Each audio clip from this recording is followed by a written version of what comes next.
Our liturgy this morning began with the scene of people gathering to welcome Jesus into Jerusalem. And I think we can take this as an image for our own lives.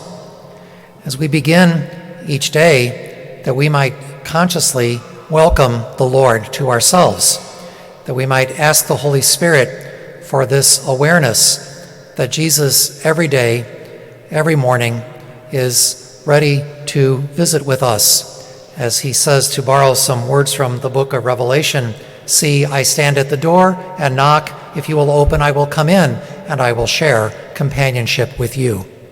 So each day throughout our lives, whatever might be the work we have to do, the people we might encounter, whatever comes to our minds, whatever we need to be about, remember that Jesus is very close, waiting for us to welcome him in.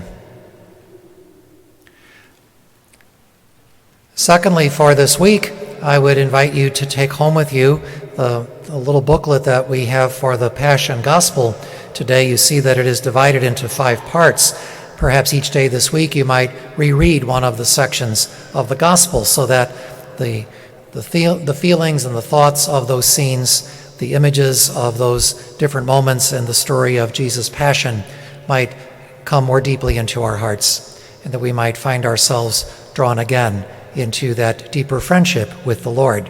Those of you watching from home, if you don't have the booklet, it's simply the Gospel of Mark, chapters 14 and 15. That was our gospel reading today. And finally, in another place of Mark's gospel, we are told of a rich young man who approached Jesus one day and asked him, what did he need to do to have everlasting life? And Jesus advised him to keep the commandments.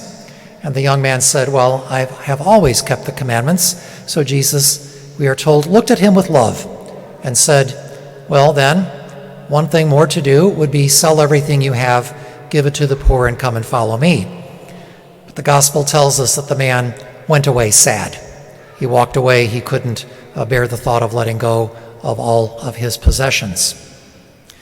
Today's gospel, we have another young man who literally left behind everything, we are told, but not because he was sad, but because he was afraid. In either case, both of these gentlemen decided that following Jesus was just too much. In our complicated and challenging lives, Jesus looks at each and every one of us every single day with love, inviting us to follow him. Sometimes it seems too much, sometimes it seems impossible, sometimes it's just frightening when we see the shadow of the cross over the call of Jesus. But this is not the time for us to run away from the Lord, not the time to walk away sad, not to let the thought of being a disciple of Jesus overwhelm us or throw us into a panic. But rather it's time for us, again this Holy Week, to stop and to remember and to receive again the call of the Lord, the call to his companionship, the call to his friendship. By remembering and by receiving this week, above all weeks, we make these days holy as we receive from the Lord all that he desires to give to us, the very gift of his life and of his love.